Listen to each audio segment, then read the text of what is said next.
Suspension is the name of the game today, and more precisely, we're trying to figure out how much faster you can actually go if you level things up in the suspension department. We've come to VIP Motocross today and we've teamed up with WP Suspension, pro rider Josh Spinks and the suspension wizard Carl Anderson to figure out the answers. And of course, for you two-stroke lovers out there, we're going to be doing it all on a 2023 KTM 250 two-stroke. Let's hit the track. We've got 3 different levels of suspension to test today. Firstly, we'll try out the stock WP fork and shock.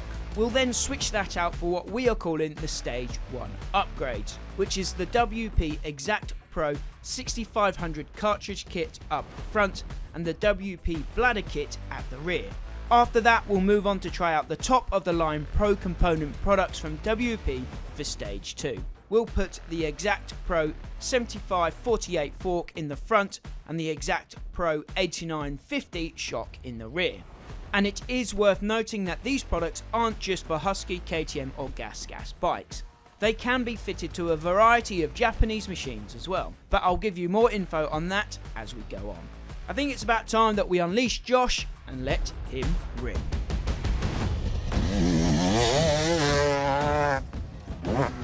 Okay, so Josh Spinks is out there now on his 2023 KTM 250 two-stroke. He's just setting a hot lap, a base lap for the day that we can then look back on to see how we're improving as we go up through the different suspension that we've got here. We've got Carl Anderson from Cash Suspension, who's going to be our technician today. Carl, as we watch Josh out here on the standard stuff, what is the standard suspension doing and what are its limitations and why would we want to upgrade it? So, for most of your domestic tracks and for most of your sort of club riders and even professional riders, your standard suspension can be modified to work really well. Yeah. Obviously going forward, if you need more than that, you've got the Pro components. Maybe if you're into Europe a bit more with the longer races, harder tracks, then the Pro components. Sand. Yeah, and the longer races, then you'll get less problems. So there is limitations on your standard equipment, even down to the materials it's made from. And today, obviously, the track is pretty gnarly, pretty deep and rough already. What changes, tweaks would you make to the standard setup on a day like this? So Josh should be running a bit stiffer today. He's just on standard clicker settings at the moment. But generally through the day, if you see the roller sections and stuff like that, then we would stiffen the bike up. If the track's got a lot of roller sections and the bumps are like further apart, then you might slow the bike down a little bit. You just got to take a look at the size and shape of the bumps as well. So there's a fair bit to take into consideration. So that's the first lap for Josh there. He's going to set 2 more and then we'll take the fastest time for these 2 laps. So let's join Josh on board the bike.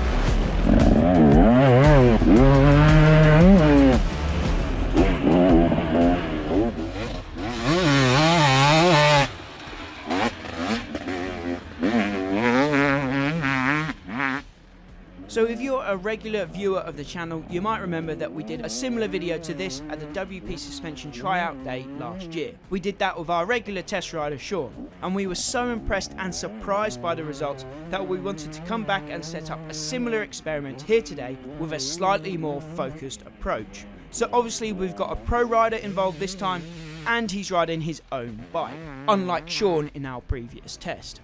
So this test should give us some more solid, real-world results. We've also got this awesome FPV drone angle to give us a great view of the track and how gnarly it really is. Using this drone footage, we can really pay attention and compare how the bike is performing with each setup.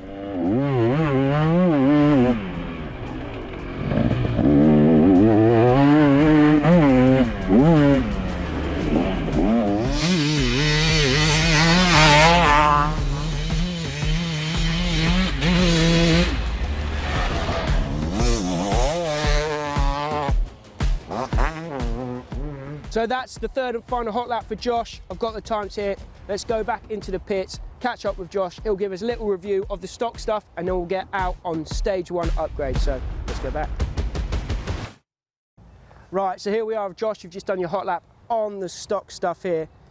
Just tell us where you feel like it's working well. Obviously the WP suspension stock is good suspension for your normal hobby riders, but where do you feel like it can get improved? What are you just wanting to improve slightly out there? So what I like about the standard stuff is you can adjust the fork pressure. So we know it's really rough today, so we opted to go a little bit higher than usual just to hold it up. So stability wise, it's doing what it should do. Front end's not diving. I think with that on the standard stuff, if you go a bit stiffer, you lose a bit of feel and it's a little bit slippy as you're trying to line up for the ruts. I'd say it's nice and stable, but I'm coming into the ruts and the front wheel's not going exactly where I want it sometimes. It's a little bit loose. So it was lap 3 was the quickest, just marginally at 1:29.1. So that's the time to beat today. We're going to get stage 1 upgrades on, so cartridge kit, bladder kit, then hit the track again. Let's do it. Okay, so Eugene from WP has just installed the stage 1 upgrades. That's the cartridge kit at the front and the bladder kit at the rear. You see Josh and Carl are now doing the sag on the new setup, so once they've done that, we're ready to hit the track for the second hot lap of the day. Okay, so it's time for the second hot lap of the day on the stage 1 upgrades. Carl, just tell us exactly what Josh is running in this bike now. What have we changed? Yeah, so we've taken out the air cartridge and the AER damper. We've put in a 6500 cartridge kit. So totally changes the forks. You've got spring in each fork, damper in each fork. So it's their upgrade from the air fork. And on the back, it's got a bladder kit been fitted to the rear shock. So it's a standard shock with a bladder kit. So that should be faster reacting on series of bumps, keeps the shock a bit cooler. It gives you more of a constant feel over the course of the race. So on the front end then, Josh will tell us when he's back, but what should Josh be feeling out there now? So with that kit over the standard air forks, he'll feel it riding nice and high. If he didn't want the settings in it now, we can go 1 or 2 clicks and he'll really notice the difference. So on the clicker feeds, they're a lot more sensitive. They've got a lot more adjustment range. And so each click you'll feel a lot more than if you was doing it onto the air forks. So the air forks, the feel is a lot less than what you would on that bike there with the 6500 cartridge. So it's fair to say that all riders would benefit from this kind of change and get a bit more confidence from this kind of Yeah, stuff? a lot of riders will upgrade, not for how they feel, but just because they didn't want the air, keep pumping the air up every day. So you've got, each rider will have his own reason why. Each rider will have his own reason why he wants to change, but that's a benefit, that's an upgrade from the air cartridge. It's worth mentioning as well that we came pre-prepared today. For the sake of the video, we had the forks pre-prepared for us before we came. It is, when you do make these upgrades, you want to go to an authorised WP dealer to get it done right. Yeah, for sure, yeah. It doesn't take too long while you guys... No, so the fork cartridge kit is literally 30-minute process, you know. Come to us, we can do it while you wait.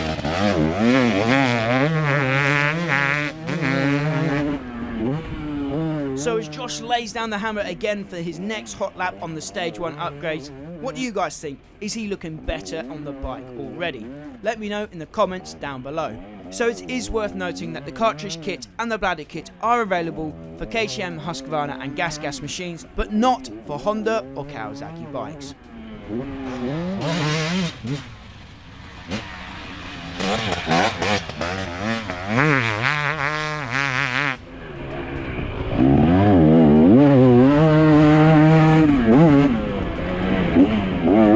Right, so 2 more corners left to go for Josh on the stage 1 upgrades.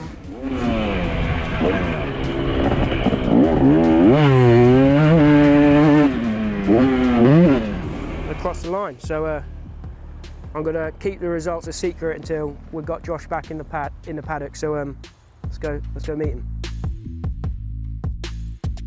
Okay, so we're in from the second hot lap of the day, the stage 1 upgrades, cartridge kit, bladder kit. Must be quite interesting for you to go back to back like that. So what was the experience out on the track just then? I was quite surprised with the front end feel. Straight away where I was losing a bit of grip on the shiny bits, the slick parts. With these forks, I had a little bit more control over that, which lined me up for the corners. They sat in the corners quite nice. And I also over jumped one of the jumps and it seemed to take that as well. So overall, just that little bit extra confidence on those laps. So hopefully that showed in the lap time. And again, Joshua was properly consistent each lap. You did go quicker, so it was a 1:29.1 last time, wasn't it? Yeah. 1:27.5, quickest lap time. So that's quite an improvement, quite a isn't it? noticeable difference, yeah. And I think that was all into the corners. I think that's where I found the main bit of the confidence there. So the next step then is to go all the way up, high spec stuff that WP do. So we want to get the team on the case now, get that fitting into the bike. and we'll hit the track again. Okay, so Eugene's worked his magic once again. The bike is now set up for the third and final hot lap of the day. We've got the top of the range WP suspension stuff in there now. As you can see, Josh is about to get ready to go. I think Carl's setting up the sag. But it's time for the third and final hot lap of the day. Can he go quicker? Let's find out.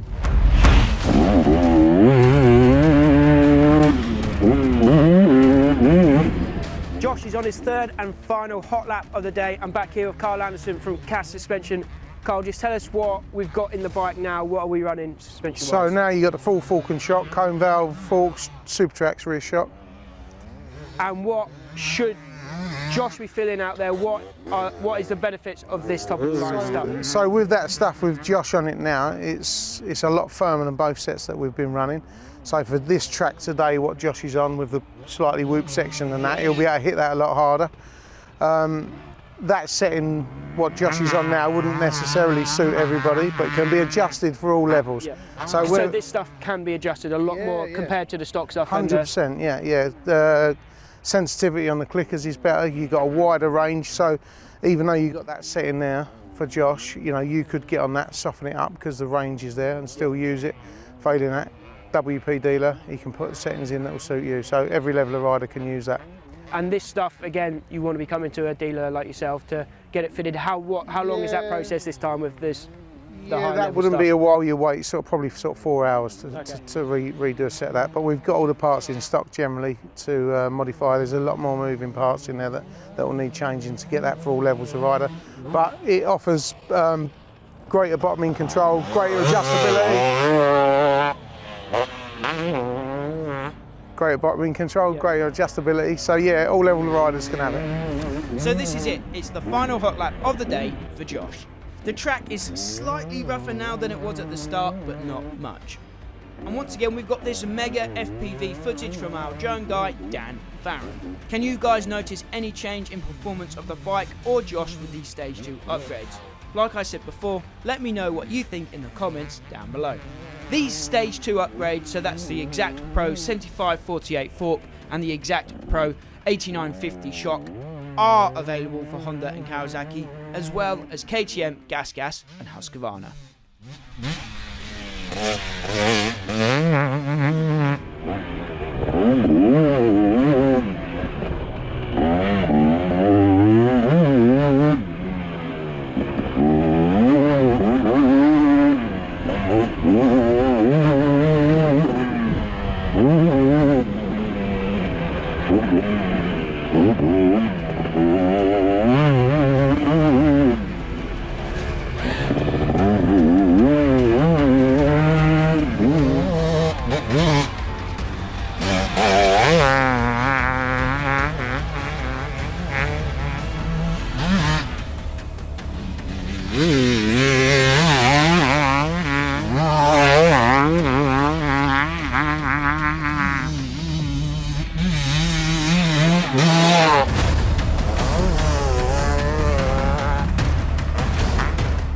So that's it then, final hot lap of the day complete.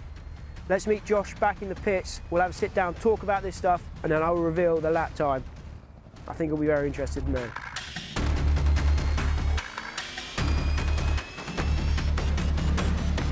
So Josh has just finished his third and final hot lap of the day. Before I reveal the results to you, Josh, just talk about what it felt like for you out there on the top of the line XACT Pro stuff. What were the differences from stock to the Stage 1 to Stage 2 that we've just completed? The final setup we ended with there, it gave me a lot of confidence. The format we had, I only did probably 4 or 5 laps on it, and it felt like every lap I could hit things a lot harder.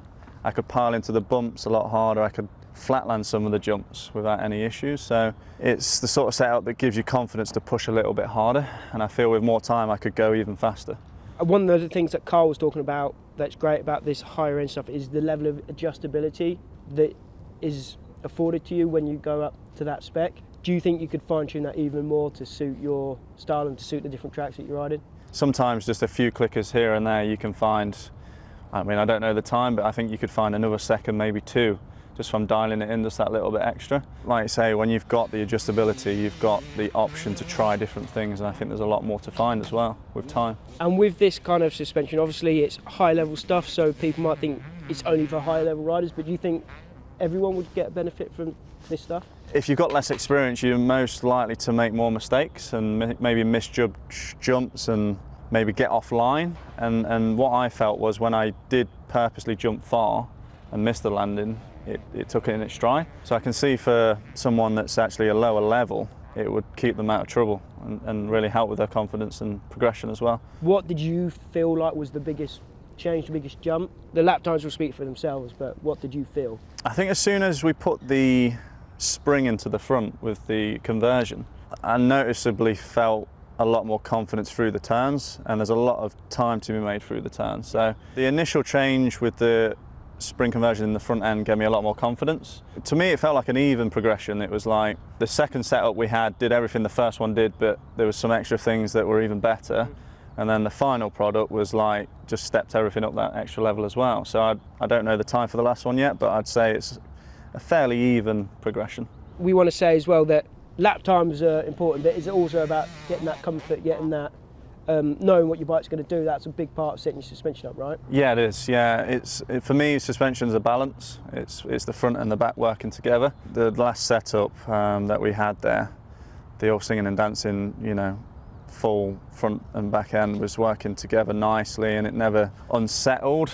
I mean, the track was rough today as well. Like, it's very rutty. You have to be very precise and very sharp edge bumps, and it really took it in its stride. So that really blew me away, and it was positive. So it's the moment of truth. Let's reveal the third and final lap time of the day. We started on a 1:29 this morning, Yep. and then we dropped down to a 1:27.5 with the stage 1 upgrades. Stage 2 there at the end, Yeah. 1:27 dead. So you knocked half a second off Yep. with those upgrades there. Absolutely. But that's, like we said, you hadn't set it up for yourself. A couple of laps. Yeah. Do you reckon you could improve that more with a bit more time with that stuff? 100%. Yeah. We did the 3 laps. I felt first lap still actually getting used to it, but it must have been faster straight away, which was positive. Straight away faster. Second lap felt a little bit better. Third lap even better. And you've only got to go a few more laps, maybe with the screwdriver to, you know, click it up a little bit and alter the balance. And yeah, I think there's easily a second, maybe 2 seconds to find there. So I think it's safe to say that it is worth investing in suspension, isn't it? Absolutely, yeah. Before, I mean, the engine side, the exhaust systems, they all help, but it's having confidence when you go into them bumpy sections and you're hitting them big jumps. You want to make sure the bike's going to do what you want it to do. At the end of the day, for us mere mortals, the bikes are plenty fast enough. We don't actually need to make them go quicker, do we? Correct. It's more about controlling that, Yeah. controlling the bike, making sure you're comfortable, and this stuff is going to help. Yeah, massively. absolutely. Let us know what you guys think in the comments down below. Big thanks to Josh, big thanks to Eugene, Carl, and the rest of the WP crew that were helping us out here today. As always, my name is Max. This is 999 Laser. Until next time, we'll see you at the track.